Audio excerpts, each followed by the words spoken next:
ونستعينه ونستغفره ونؤمن به ونتوكل عليه ونعوذ بالله من شرور أنفسنا ومن سيئات أعمالنا من يهده الله فلا مضل له ومن يضلل فلا هادي له ونشهد أن لا إله إلا الله وأشهد أن محمدا عبده ورسوله أما بعد فإن خير الحديث كتاب الله وإن خير الهدي هدي محمد صلى الله عليه وسلم وشر الأمور محدثاتها وكل محدثة بدعة وكل بدعة ضلالة وكل ضلالة في النار. أعوذ بالله من الشيطان الرجيم. بسم الله الرحمن الرحيم. يا أيها الناس اتقوا ربكم الذي خلقكم من نفس واحدة وخلق منها زوجها وبث منهما رجالا كثيرا ونساء واتقوا الله الذي تساءلون به والأرحام إن الله كان عليكم رقيبا. يا أيها الذين آمنوا اتقوا الله حق تقاته ولا تموتن إلا وأنتم مسلمون. يا أيها الذين آمنوا اتقوا الله وقولوا قولا سديدا يصلح لكم أعمالكم ويغفر لكم ذنوبكم ومن يطع الله ورسوله فقد فاز فوزا عظيما. رب اشرح لي صدري ويسر لي أمري واحلل عقدة من لساني يفقهوا قولي. رب زدني علما رب زدني علما رب زدني علما. حاضرین جمعہ، دینی ملی بھائیوں، ماں اور بہنوں، تمام قسم کی تعریف اور توصیف، کبریائی، بڑائی، بزرگی، عظمت، حمد و ثنا، تحمید، تحلیل، سب کچھ اللہ رب العالمین کے لیے لائق اور زیبا ہے، جس نے اس دنیا فانی کے اندر ہمیں پیدا کیا، ہماری ضروریات کی چیزیں مہیا کی اور ہم راہ راست سے بھٹک نہ جائیں، اس کے لیے انبیاء کرام کا سلسلہ نازل فرمایا اور اپنی کتابیں اتاری. بعد اور سلام نازل ہوا انبیاء کرام کے سلسلے، بالخصوص نبی آخر الزمان محمد بن عبداللہ صلی اللہ علیہ وسلم پر. پروردگار قیامت کے دن ہمیں آپ کے جھنڈے کے نیچے جمع ہونا نصیب فرما اور ہمیں آپ صلی اللہ علیہ وسلم کی شفاعت بھی نصیب فرما. اللہ گزشتہ خطبہ جمعہ میں نے شیاطین کے کچھ خاص حملے اور چال جو انسانوں کو گمراہی کے راستے پر ڈالنے کے لیے وہ اختیار کرتا ہے، اس کی کچھ باتیں آپ کے سامنے رکھنے کی کوشش کی. پہلی بات میں نے بتائی تھی کہ سب سے بڑا حملہ وہ انسان کی توحید پر ہے، اور اگر توحید کے حملے پر وہ کامیاب ہو گیا تو پھر ایسے صورت میں اسے اس انسان پر کسی طرح کے حملے کی کوئی ضرورت نہیں، کیونکہ جو شخص توحید کی گڑبڑی کے بعد اس دنیا سے بغیر توبہ کیے مر گیا، اس کی بخشش بالکل نہیں ہے اور وہ ہمیشہ ہمیشہ جہنم میں رہے گا، کبھی بھی جہنم سے نکالا نہیں جائے گا. اور شیطان نے دراصل اللہ رب العالمین سے یہی وعدہ کیا تھا کہ پروردگار تو مجھے جہنم میں ڈال رہا ہے، میں تیرے بندوں کو جہنم تک ضرور لے جاؤں گا. دوسرا کام شیطان کیا کرتا ہے؟ انسان کے نفس پر حملہ کرتا ہے، اور نفس پر حملہ کرنے کی دو صورتیں اختیار کرتا ہے. ایک اس کی اہمیت، اس کی عظمت اور اس کی انا کو بڑھا دیتا ہے. اس کے اندر یہ خیال پیدا کر دیتا ہے کہ میں ایک سپر پاور، میں لوگوں سے الگ، لوگ میرے ماتحت، میری زندگی کو، میرے مال کو، میری دنیا کو سوال نہیں. اور یہی چیز دھیرے دھیرے دھیرے دھیرے برائیوں میں لے جاتی ہے، یہاں تک کہ یہی آنا لے جاتے فرعون تک پہنچتی ہے. اور انا ربکم الاعلی جیسا نعرہ ایک انسان جسے خود معلوم ہے کہ میرا باپ مرا ہے تو تخت مجھے نصیب ہوا ہے، اور جس دن مجھے یہ دنیا چھوڑنا ہے اس دن یہ تخت کسی اور کو مل جائے گا. وہ اعلان کر دیتا ہے انا ربکم الاعلی، میں تمہارا سب سے بڑا ہوں. دوسرا کام انسان کے تعلق سے کیا کرتا ہے کہ وہ انسانوں کے نفس پر قبضہ کرتا ہے، اور نفس پر قبضہ کرنے کے بعد انہیں مایوسی کے دلدل میں مکمل طریقے سے ڈھکیل دیتا ہے. یہ ابلیس کا دوسرا مضبوط ترین حربہ ہے. جب بھی کوئی بندہ کوئی کام کرتا ہے، یہ دنیا اللہ رب العالمین کے بنائے گئے نظام اور تقدیر کے ماتحت چلتی ہے. دنیا کے ہر کام میں جو ہم عمل کر رہے ہیں ضروری نہیں ہے کہ ہمیں کامیابی ملے. اللہ رب العالمین نے ایک نظام کے تحت اس دنیا کو بنایا ہے اور ہر ایک کے مقدر میں کچھ لکھ رکھا ہے اور اسی مقدر کے مطابق یہ دنیا اور نظام اور انسان کی زندگی چلتی ہے. اللہ رب العالمین کی لکھی گئی تقدیر سے ایک ذرہ نہ زیادہ کسی کو ملتا ہے اور ایک ذرہ کم ملتا ہے. پروردگار کو یہ معلوم ہے کہ بندے کو کم نوازنا ہے اور بندے کو کم نوازے ہوئے چیزوں کو واپس لے کر کے آزمانا ہے. انسان کیا کرتا ہے کہ جب وہ عمل کرتا ہے تو انسان اپنی فطرت کے مطابق نتیجے کو فوراً چاہتا ہے. تجارت شروع کی, کل ہی سے اس کو فائدہ چاہیے. کوئی کام شروع کیا, کل ہی سے اسے نفع دکھنا چاہیے. اللہ رب العالمین کی عبادت شروع کی, کل سے اسے تبدیلی چاہیے. تہجد پڑھنا شروع کیا, کل سے اس کی زندگی میں انقلاب چاہیے. اور جب اسے یہ انقلاب نہیں ملتا ہے, نہیں محسوس ہوتا ہے, تو وہ دھیرے دھیرے کمزور پڑتا ہے. اور جیسے جیسے اس کا نفس کمزور پڑتا ہے, اللہ رب العالمین کے تقدیر پر ایمان کمزور پڑتا ہے, شیطان اس کے نفس پر غالب ہونا شروع ہوتا ہے اور اس کے دل میں یہ بات بیٹھانے لگتا ہے کہ اللہ رب العالمین تم سے ناراض ہو گیا, اللہ رب العالمین تم سے روٹھ گیا, اللہ رب العالمین کی رحمتیں تمہارا ساتھ چھوڑ چکی, اللہ رب العالمین کے قربت سے تم دور ہو چکے. اور بہت سلیقے سے یہ بات اس کے ذہن و دماغ میں آتی ہے اور پھر ایسے ایسے وہ مایوسی کے دلدل میں چلا جاتا ہے. اور جب وہ مایوسی کے دلدل میں جاتا ہے تو پھر ایسی صورت میں عمل چھوڑ دیتا ہے, تجارت چھوڑ دیتا ہے, کاروبار چھوڑ دیتا ہے, عبادت چھوڑ دیتا ہے, زندگی کی لالچ چھوڑ دیتا ہے, زندہ رہنے کی خواہش چھوڑ دیتا ہے اور شیطان کامیاب ہو جاتا ہے اور انسانیت ہار جاتی ہے. اسی لیے قرآن کریم میں اللہ رب العالمین نے فرمایا ان الیاس کفر, نا امیدی کفر ہے. اور ابلیس کو ابلیس اسی لیے کہتے ہیں, عبرانی زبان کا لفظ ہے کہ وہ اللہ کی رحمتوں سے مایوس ہو چکا ہے اور وہ تمام لوگوں کو اللہ رب العالمین کی رحمتوں سے مایوس کر کے مایوسی کے دلدل میں مضبوطی سے ڈھکیل دیتا ہے. اور پھر ایسے ڈھکیلنے والا انسان کبھی بھی آگے بڑھنے کی پوزیشن میں نہیں جاتا, چاہے وہ قومیں ہوں اور چاہے فرد. آپ اپنے معاشرے میں ایسے لوگوں کو دیکھیں گے گھر میں کھانے کے لیے نہیں ہے, آرام سے سکون سے سویا ہوا ہے. پوچھئے آپ عمل کیوں نہیں کرتے, کام کیوں نہیں کرتے؟ تاکہ آپ وہ بہت کچھ کر کے دیکھ چکا, اللہ کی مرضی نہیں. ٹھیک ہے اللہ کی مرضی نہیں ہے ابھی آپ کو ملے, لیکن یہ بتایا کس نے آپ؟ اور کب آپ کو معلوم ہوا کہ آپ کے حصے میں نہیں ہے؟ اللہ رب العالمین نے آپ کو کب کہا تھا کہ آپ عمل چھوڑ دیجئے؟ اللہ رب العالمین کو عمل کرتا بندہ پسند ہے, محنت کرتا بندہ پسند ہے. اللہ رب العالمین کامیابی کو نہیں دیکھتا ہے, اللہ رب العالمین دل کے ارادے کے ساتھ ساتھ بندے کے دوڑ اور دھوپ کو دیکھتا ہے. وہ کتنی محنت کر رہا ہے, کتنی کوشش کر رہا ہے. قومیں بھی ایسے سوال کا شکار ہوتی ہیں جب ان کے ذہن و دماغ میں یہ بات بیٹھ جاتی ہے کہ اللہ رب العالمین ہم سے ناراض ہو چکا ہے, تو وہ پھر ہاتھ پیر مارنا چھوڑ دیتی ہیں اور ایسے ہاتھ پیر مارنے کے چھوڑ دینے کی وجہ سے وہ زوال کے راستے پر چلی جاتی ہے. ہم میں سے ہر آدمی اپنے زندگی کے کسی نہ کسی مرحلے میں شیطان کے ایسے چالوں کا شکار ضرور ہو چکا.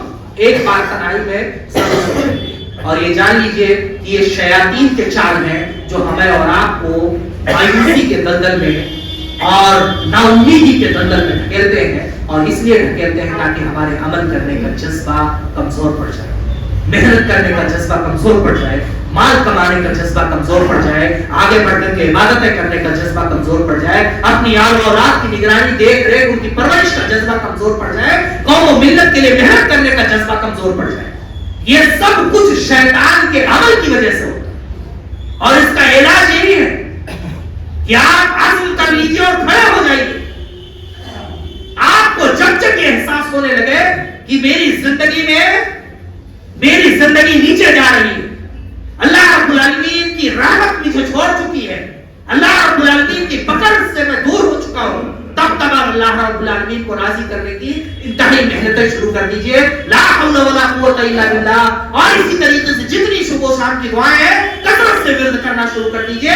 قرآن کریم میں پناہ لیجئے, اللہ رب العالمین کی عبادتوں میں پناہ لیجئے اور اللہ رب العالمین کو راضی کرنے کی کوشش کیجئے. جیسے جیسے یہ اعمال بڑھتا جائے گا شیطان آپ کے نفس سے خارج ہوتا جائے گا اور آپ کے اندر جینے کی للک پیدا ہوگی, جینے کی ہمت پیدا ہوگی اور زندہ رہنے کی خواہشیں اٹھائی لینے لگیں گی اور زندگی میں ایک انقلاب ہو جائے گا. اور اگر دھیرے دھیرے دھیرے دھیرے دھیرے دھیرے دھیرے دھیرے شیطان قابض ہوتا گیا قابض ہوتا گیا قابض ہوتا گیا تو پھر ایسی صورت میں سڑکوں پر بھیک مانگنے والے اللہ رب العالمین کا نام لے کر کے ملنگوں اور فقیروں جیسی غلیظ قوم پیدا ہونا شروع ہوتی.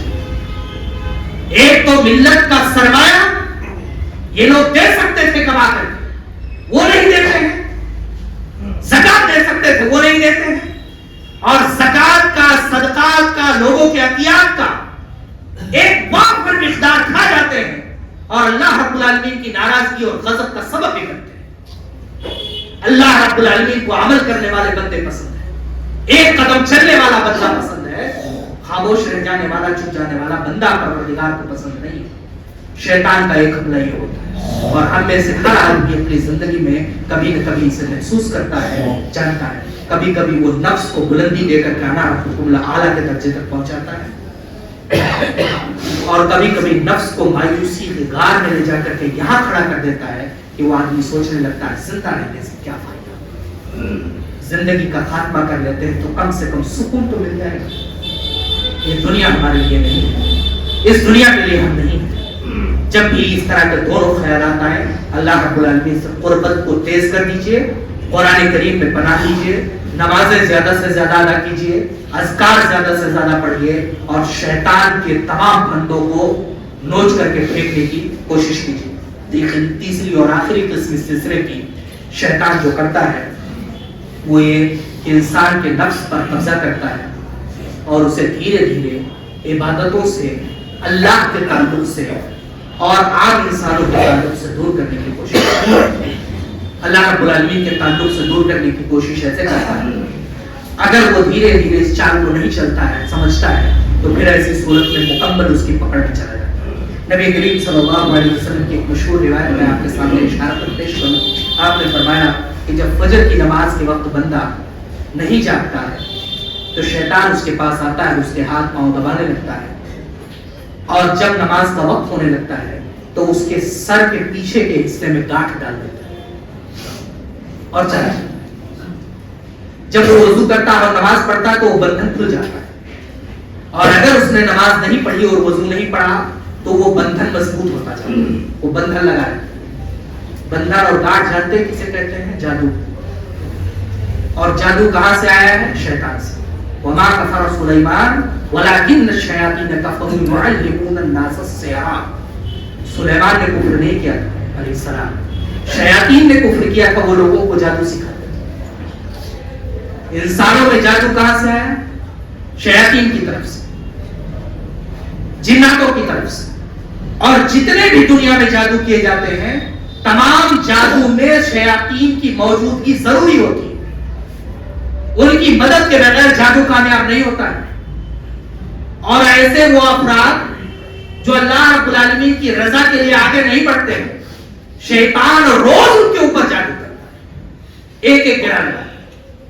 رسول اکرم صلی اللہ علیہ وسلم کے اوپر جو جادو کیا گیا تھا اور آپ صلی اللہ علیہ وسلم کو اس جادو سے نکالا گیا تھا, جب اس چیز کو نکال کر کے کنویں سے لایا گیا تو اس میں آپ کے بال ہی تھے, کنگال تھا, بال تھا اور کچھ چیزیں تھی, باندھ کر کے اس میں جادو یہودی نے کیا تھا اور اسے کنویں میں پھینک دیا. نبی کریم صلی اللہ علیہ وسلم کے اوپر اس کا اثر ہوا. اور قرآن کریم کی دو صورتیں معوذتین جنہیں کہتے ہیں, قل اللہ احد اور قل اللہ اور قل اعوذ برب الناس, یہ دونوں صورتیں اسی لیے نازل ہوئی. جبریل علیہ السلام اسے نکال کر کے لائے, اس پر آیتیں پڑھی گئی, اسے خراب کیا گیا, برباد کیا گیا, پھر آپ صلی اللہ علیہ وسلم کے اوپر سے اس کے اثرات اترے. اب ایک بندہ یہ عمل نہیں کرتا ہے, شیطان صبح صبح کیا کرتا ہے, 2 بار اس کے بالوں میں گاٹھ لگا دیتا ہے. روز کے حساب سے اس کے اوپر گاٹھ لگاتا جاتا ہے. اور آپ اندازہ لگائیے کہ اس کے لگائے گئے جادو کے گاٹھ یا گاٹھ بھی مان لیجیے انسان کی زندگی کو کہاں لے جائے؟ اللہ سے قریب ہونے دیں گے؟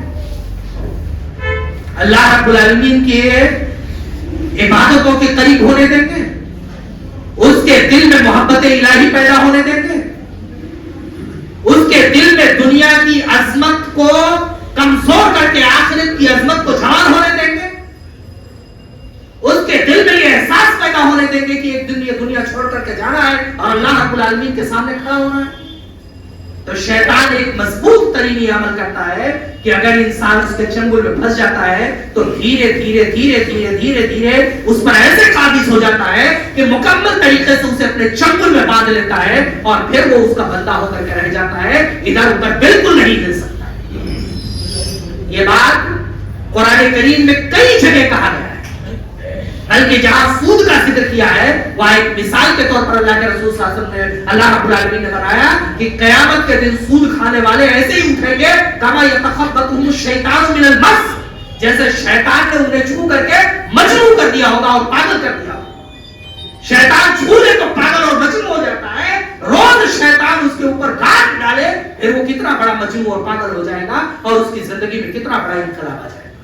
تو ایک بڑا عمل یہ کرتا ہے کہ آپ کی غلطیوں اور ہماری غلطیوں کی وجہ سے ہمارے اندر داخل ہوتا ہے، ہمارے معاملات میں دخل اندازی کرتا ہے اور ہمیں اللہ رب العالمین سے تعلق کو توڑنے پر مجبور کر دیتا ہے، اور اگر ہم وقت رہتے ہوئے اس بات کو نہ سمجھیں تو پھر ایسی صورت میں ہم دھیرے دھیرے کمزور ہو جاتے ہیں۔ اور دوسرا بڑا کام کرتا ہے کہ لوگوں کے آپسی تعلقات کو خراب کرتا ہے، اور اگر لوگوں کے آپسی تعلقات خراب ہو جائے تو یہ حقوق العباد ہے، اور آپ اور ہم جانتے ہیں کہ قیامت کے دن اللہ رب العالمین حقوق اللہ کو معاف کر دے گا، حقوق العباد کو نہیں معاف کرے گا۔ شیطان اگر کسی پر قابض ہو جاتا ہے، اس کے ہاتھ میں اور چنگل میں انسان چلا جاتا ہے تو وہ دھیرے دھیرے اس کے ذہن و دماغ میں یہ بات ڈالتا ہے، لالچ پیدا کرتا ہے، مال کی لالچ، زمین کی لالچ، زندہ رہنے کی لالچ، بڑا بننے کی لالچ، اور ان لالچوں کی بنیاد پر وہ آ کر کے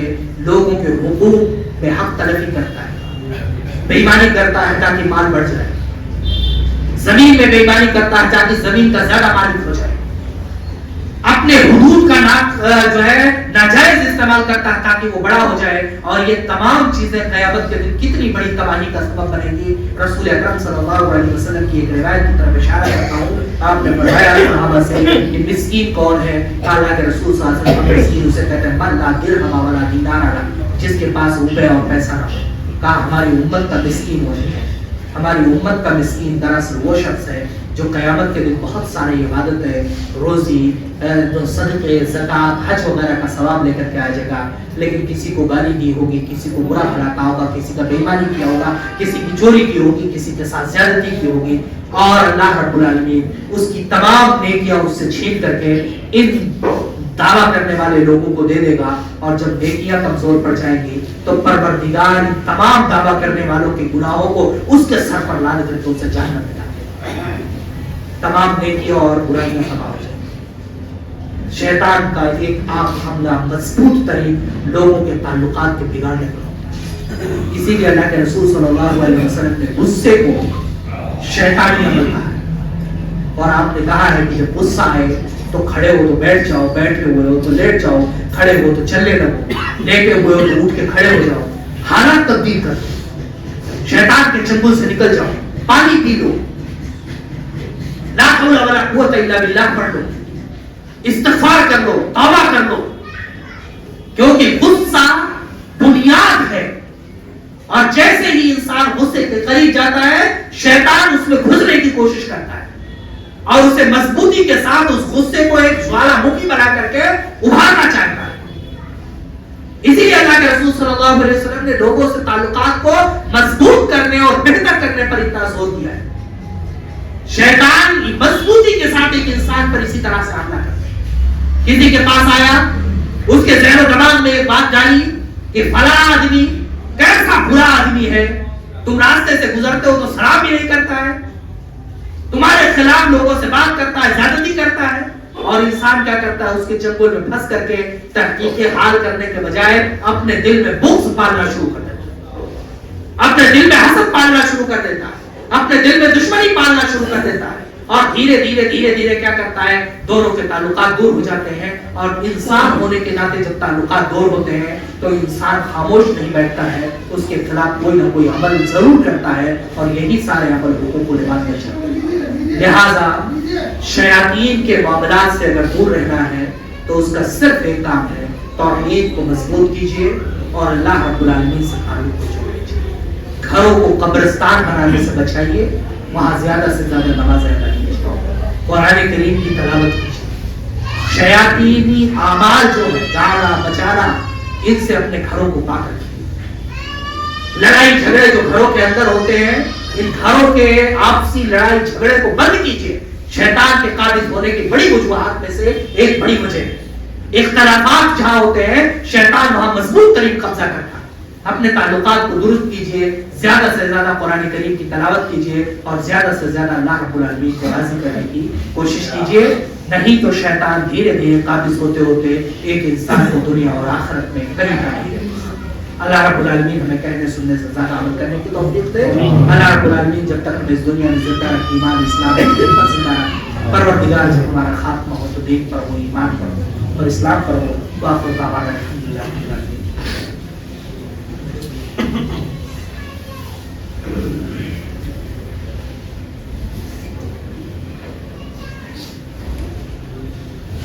الحمد لله نحمده ونستعينه ونستغفره ونؤمن به ونتوكل عليه ونعوذ بالله من شرور انفسنا ومن سيئات اعمالنا.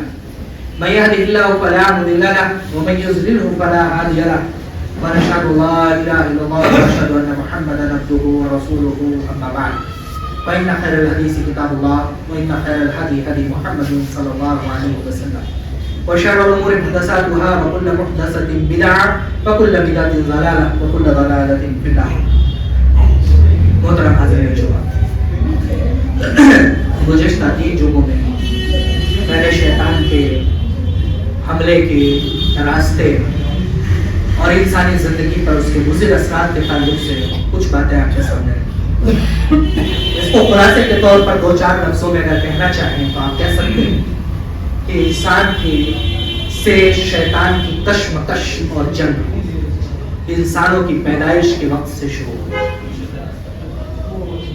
اور ہمارا تعلق مع اللہ اس راستے کا سب سے بڑا ہتھیار ہے جو ان کی کامیابی کو دے گا. شیطان کو جب بھی موقع ملے گا، شیطان کے ہاتھ میں جب بھی طاقت آئے گی، وہ ہمیشہ یہ کوشش کرے گا کہ انسان کو کسی نہ کسی طور پر جہنم کے قریب کر دے. شیطان کی تمام تر کوششوں کا ایک مقصد ہے کہ انسان کو جہنم کے قریب کر دے، موقع ملے تو جہنم میں دھکا دے. اور انسانی زندگی کا مقصد کیا ہے، انسان کی اصلی کامیابی کیا ہے؟ قرآن کریم میں سورہ آل عمران میں اللہ کے رسول صلی اللہ علیہ وسلم نے فرمایا فمن ذرع النار وادخل الجنہ فقد فاز. جو جہنم سے بچا لیا گیا اور جنت میں داخل کر دیا گیا وہ کامیاب ہو. وما الحیات الدنیا الا متاع الغرور. اور دنیا کی زندگی صرف ایک دھوکے کی زندگی، ایک آزمائش ہے. دنیا میں کامیابی وہ کامیابیاں جو آخرت کے راستے کو آسان بنائے ضروری ہے. دنیا میں 2 طرح کی کامیابی ہوتی ہے. ایک کامیابی دنیا کی وہ ہوتی ہے جو انسان کو دین سے بیگانہ کر کے دور کر دیتی ہے. شریعت میں ایسی کامیابی نہیں ضروری ہے اور یہی گناہ ہے. لیکن دنیا میں ایک کامیابی وہ ہوتی ہے کہ انسان کو شریعت سے انتہائی قریب کر دیتی ہے. اسی بات کو اللہ کے رسول صلی اللہ علیہ وسلم نے کہا المؤمن القوی خیر من المؤمن الضعیف. طاقتور مومن کمزور مومن سے اللہ رب العالمین کے نزدیک زیادہ پسندیدہ ہے. طاقت کے اعتبار سے ہو، جسمانی صحت کے اعتبار سے ہو، مال کے اعتبار سے ہو، کسی بھی اعتبار سے ہو. کیونکہ ایسی صورت میں وہ اللہ رب العالمین کے قریب زیادہ ہو سکے گا اور اس کے ساتھ ساتھ جنت کے زیادہ قریب ہو سکے گا اور جہنم کے زیادہ قریب ہو سکے گا. لہذا دنیاوی جو کامیابی ہے اس دنیاوی کامیابی کو ان دو صورتوں میں دیکھنا ضروری ہے. مالداری شریعت میں مطلق ناپسندیدہ نہیں ہے جیسا کہ صوفیہ کہتے ہیں. وہ کہتے ہیں کہ مال سے جتنا دور بھاگ سکتے ہیں اتنا دور بھاگیے. اگر کامیابی اور کامیابی چاہتے ہیں تو مال سے دور بھاگیے, ہاتھ مت لگائیے. یہ شریعت کے اصول کے خلاف. اور دوسرا طریقہ یہ ہے کہ مال کو خوب کمائیے اور اسے جیسے چاہیے استعمال کیجیے, وہ آپ کا ہے. شریعت یہ بھی نہیں چاہیے. شریعت مال کے کمانے پر انتہائی ابھارتی ہے. ایک آدمی جتنا مال کما سکتا ہے اتنا مال کمائے, جتنی محنت کر سکتا ہے اتنی محنت کرے, جتنی کوشش کر سکتا ہے اتنی کوشش کرے. مال جمع کرے. اللہ رب العالمین کے نزدیک یہ گناہ نہیں ہے, لیکن ہاں یہ مال اسے جہنم سے قریب نہ لے جائے بلکہ یہ مال اسے جنت سے قریب لے جائے. مال کے حاصل کرنے کے ذرائع شریعت کے اصول کے مطابق ہوں, اور مال کو جہاں جہاں خرچ کرنا ہے وہاں خرچ کرے, اور مال سے کوئی غلطی کا کام نہ کرے. حمار نہ بچ جائے اور بخیل نہ بن جائے. مال کو مضبوطی سے پکڑ کر کے نہ رکھے اور مال کو بے انتہا اور بے ذریعہ ایسے راستوں میں نہ خرچ کرے جہاں سے شریعت کی مخالفت ہے. ایسے ہی شریعت صحت مند مومن کو زیادہ پسند کرتی ہے. اپنی صحت کا خیال رکھیے. بلکہ حدیثوں میں کہا گیا ہے, فقہا نے استدلال کر کے لکھا ہے کہ شریعت اسلامیہ کی نظر میں اپنے جسم کی حفاظت کرنا واجب ہے. اور اگر ایسے حالات پیدا ہو جائیں کہ حرام کھا کر کے اپنے جسم اور جان کو بچایا جا سکے تو ایسے حالات میں اپنے جسم اور جان کو بچایا جا سکتا ہے, بلکہ بچانا ہی چاہیے. یہ واجبات میں سے یہی وجہ ہے کہ شریعت خودکشی کو حرام قرار دیتی ہے اور عظیم جرم قرار دیتی ہے. تو مال کے اعتبار سے طاقت ہو, جسم کے اعتبار سے طاقت ہو, صحت کے اعتبار سے طاقت ہو, سیاسی طاقت ہو, سیاسی رتبہ ہو, علاقائی دبدبہ ہو, شریعت یہ سب کچھ چاہتی ہے. اور شریعت یہ چاہتی ہے کہ ہر میدان میں آپ آگے جائیں. صرف شرط یہ ہے کہ یہ تمام تر آپ کے دبدبے شریعت کی بھلائی, دین کی بھلائی, عام خلق خدا کی بھلائی کے راستے ہوں. اس کے ذریعے سے آپ جنت خریدنے کا راستہ پیدا کریں, جہنم کے قریب جانے کا راستہ مت پیدا کریں. یہ دنیاوی کامیابی ہے. اور اخروی کامیابی یہ ہے کہ جہنم سے بچ جائیں اور جنت میں چلے جائیں. اس کے علاوہ کوئی کامیابی نہیں. اور اگر دنیا کا وہ تمام کام جو جنت سے قریب کرنے والا ہے وہی کامیابی ہے, اور وہ تمام کام جو جہنم سے قریب کرنے والا ہے وہی تمام کام انسان کے لیے نقصان دہ ہے. اور ہم میں سے ہر آدمی اس دور اور اس عہد میں کم سے کم اتنا تو جانتا ہی ہے, مانتا ہی ہے, اسے پتا ہی ہے کہ کون سے اعمال اسے جہنم کے قریب لے جانے والے ہیں اور کون سے عمل اسے جنت کے قریب لے جانے والے. اگر جنت سے قریب لے جانے والے عملوں کو انجام نہیں دیا تو دنیا میں بھی اسے سکون نصیب نہیں ہوگا اور آخرت کی زندگی بہت خطرناک ہے. اللہ کے رسول صلی اللہ علیہ وسلم نے فرمایا کہ جہنم کو جب انسانوں کے پاس لایا جائے گا میدان محشر میں تو 70,000 جنزیریں ہوں گی, اور ایک ایک جنزیر کو 70,000 فرشتے پکڑے ہوں گے, اور جہنم چنگھاڑ مار رہی ہے. تمام ہوئے زمین کے انسانوں کو جو گنہگار ہیں جہنم ہی انہیں جہنم میں ڈال دیا جائے گا, پھر بھی اس کی بھوک نہیں مٹے گی. جہنم کی ایک چنگاری اگر دنیا میں ڈال دی جائے تو پوری دنیا خاکستر ہو جائے, اور ایسی چنگاری میں ہمیشہ ہمیشہ رہنا ہے.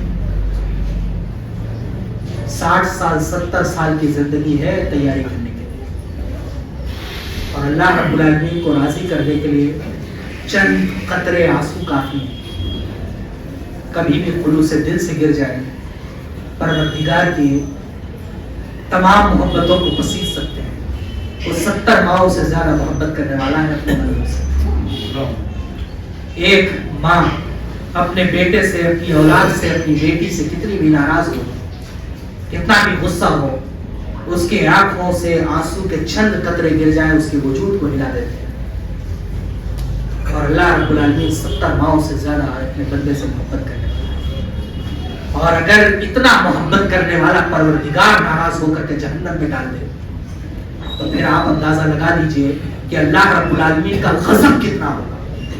جو بندہ اس کی اتنی ساری رحمتوں کے باوجود بھی جہنم میں چلے جائے گا کتنا ناراض ہوگا پروردگار. اور ایک انسان جب غصے میں تپنے لگتا ہے تو اس کے سزا دینے کا انداز آپ اندازہ لگا لیجیے کتنا بدل جاتا ہے.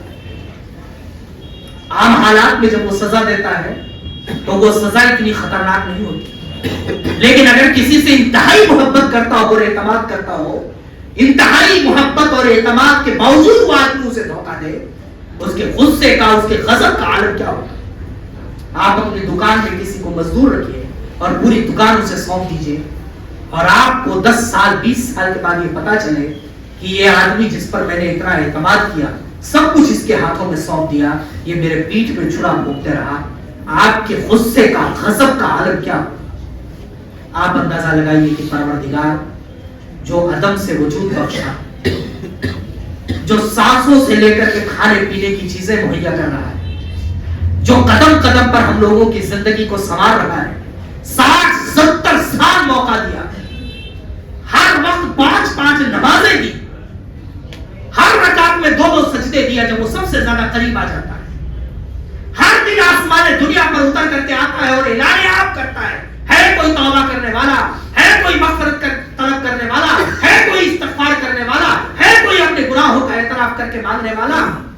ہماری زندگی میں 70 بار، 80 بار، 20 بار، 50 بار، 60 بار آتا ہے اور روز اعلان کرتا ہے. اس کے باوجود بھی گناہوں کا پٹارا لے کر کے بندہ اللہ رب العالمین کے دربار میں پہنچے.